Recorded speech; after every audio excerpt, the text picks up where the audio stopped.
மயிலாடுதுறை மாவட்டம் மதுவிலக்கு டிஎஸ்பியாக பொறுப்பேற்ற சுந்தரேசனுக்கு வழங்கப்பட்ட வாகனம் எந்தவித காரணமும் கூறப்படாமல் திரும்ப பெறப்பட்ட நிலையில் இன்று தனது இல்லத்திலிருந்து டிஎஸ்பி அலுவலகம் வரை நடந்து சென்றார். இது தொடர்பான கூடுதல் தகவல்களை எமது செய்தியாளர் ராஜ்குமார் வழங்க கேட்கலாம். ராஜ்குமார், வணக்கம். இது பற்றிய மேலும் விவரங்கள். வணக்கம். மயிலாடுதுறை மாவட்ட மதுவிலக்கு அமலாக்க பிரிவு டிஎஸ்பியாக சுந்தரேசன் என்பவர் கடந்த ஆண்டு நவம்பர் மாதம் முதல் மயிலாடுதுறை மாவட்டத்தில் பணியாற்றி வராரு. இவர் பொறுப்பேற்றது முதல்ல சட்டவிரோத சாராயம் மற்றும் மது கடத்தல் விற்பனையில் ஈடுபடுவோர் மீது பாரபட்சமின்றி கடும் நடவடிக்கைகளை மேற்கொண்டு வராரு.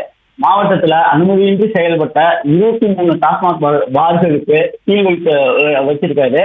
சட்டவிரோத சாராயம் மற்றும் மதுபான கடத்தல் தொடர்பாக 1200க்கும் மேற்பட்டவர்கள் மீது வழக்கு பதிவு செய்து அவர்கள 700 பேரை சிறையில அடைச்சிருக்காரு. தொடர் கடத்தல்ல ஈடுபட்ட 5 பேர் மீது குண்டர் சட்டத்துல நடவடிக்கை மேற்கொண்டுள்ளாரு. மயிலாடுதுறை மாவட்டத்துல மது கடத்தலுக்கு சிம்ம சொப்பனமாக டிஎஸ்பி சுந்தரேசனோட 4 சக்கர வாகனம் மாவட்ட காவல்துறையால் திரும்ப பெறப்பட்டுள்ளதாக கூறப்படுகிறது.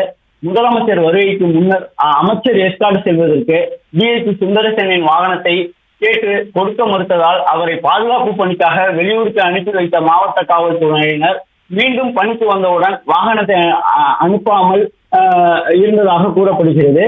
இதனால டிஎஸ்பி சுந்தரேசன் சில நாட்களாக இருசக்கர வாகனத்துல பணிகளுக்கு சென்று வந்ததாகவும் அந்த வீடியோ காவல்துறை குரூப்ல பதிவிடப்பட்டு வைரலாகி வருவதாகவும் கூறப்படுகிறது. இந்த நிலையில டிஎஸ்பி சுந்தரேசன் இன்று தனது வீட்டில் இருந்து மதுவிலக்கு பிரிவு அலுவலகத்திற்கு பணிக்கு 1 கிலோமீட்டர் தூரம் நடந்து சென்றது பொதுமக்களிடையே அதிர்ச்சியை ஏற்படுத்தியுள்ளது. கடத்தலுக்கு எதிராக கடுமையான நடவடிக்கைகள் எடுத்து வரும் சுந்தரேசனுக்கு வாகனம் வழங்காதது குறித்து மாவட்ட காவல்துறையிடம் கேட்டபோது விவரங்களுக்கு நன்றி ராஜ்குமார். பிளே ஸ்டோர் மற்றும் ஆப் ஸ்டோரில் இருந்து பாலிமர் செயலியை QR கோடு மூலம் பதிவிறக்கம் செய்யுங்கள். செய்திகளை உடனுக்குடன் பெறுங்கள்.